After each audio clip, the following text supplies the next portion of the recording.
విజయనగరం జిల్లాలోని కీలక అసెంబ్లీ నియోజకవర్గాల్లో నెల్లిమర్ల ఒకటి. ఇది విజయనగరం పార్లమెంటు స్థానం పరిధిలోకి వస్తుంది.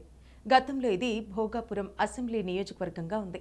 నియోజకవర్గాల పునర్విభజనలో భాగంగా 2009లో భోగాపురం స్థానంలో నెల్లిమర్ల నియోజకవర్గం ఏర్పడింది.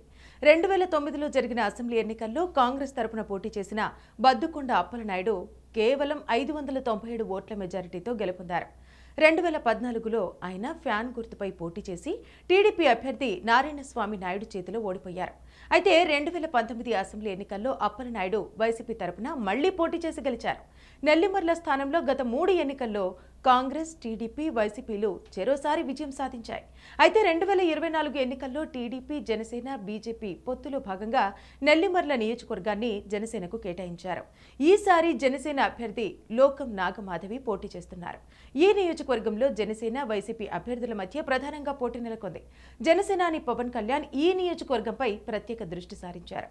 త్వరలో ఈ నియోజకవర్గంలో భారీ బహిరంగ సభ ఏర్పాటు చేసేందుకు ముమ్మరం చేశారు. నెల్లిమర్లలో టీడీపీ క్యాడర్ బలంగా ఉంది. జనసేన కార్యకర్తలు కూడా తమ వంతు శ్రమించి పార్టీని గెలిపించుకునేందుకు తీవ్రంగా ప్రయత్నిస్తున్నారు. దీనికి తోడు జనసేనాని పవన్ చరిష్మా ఉండటంతో యువత జనసేనకు వన్ సైడ్ గా ఓటు వేసే అవకాశం కనిపిస్తోంది. ప్రభుత్వ వ్యతిరేక ఓట్లు చీలకుండా టీడీపీ, జనసేన నాయకులు సమిష్టిగా పనిచేస్తే నెల్లిమర్ల నియోజకవర్గంలో కూటమి అభ్యర్థి గెలుపు సులువే అని రాజకీయ విశ్లేషకులు అభిప్రాయపడుతున్నారు.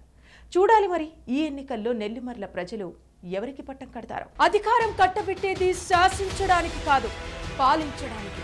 5 ఏళ్లకు ఒక్కసారి చేతికొచ్చే ఆయుధం అసమర్థుని ఆదుకోవడానికి కాదు, దమ్మున్న నేతల్ని ఎన్నుకోవడానికి. ప్రజాక్షేత్రంలో ఎంతటి ఘనుడైనా మట్టి కొరగొచ్చు, మట్టి మనుషులకు సైతం పట్టం కట్టొచ్చు. ఎవరిని సింహాసనం ఎక్కించాలో, ఎవరి మెడలు వంచాలో ప్రజలకు బాగా తెలుసు. ఇప్పుడు సమయం ఆసన్నమైంది. ఈసారి ఎన్నికల్లో ఏ పార్టీ సామర్థ్యం ఎంత, ఏ నియోజకవర్గంలో ఎవరి బలగం ఎంత, ప్రతి నియోజకవర్గంలో ఒక్కో నేత సత్తా ఎంత, గతంలో చేస్తానని చెప్పిందెంత, చేసిందెంత, చెయ్యబోయేదెంత, సూటిగా సుత్తి లేకుండా చెప్పడానికి మేము రెడీ. మీరు రెడీనా?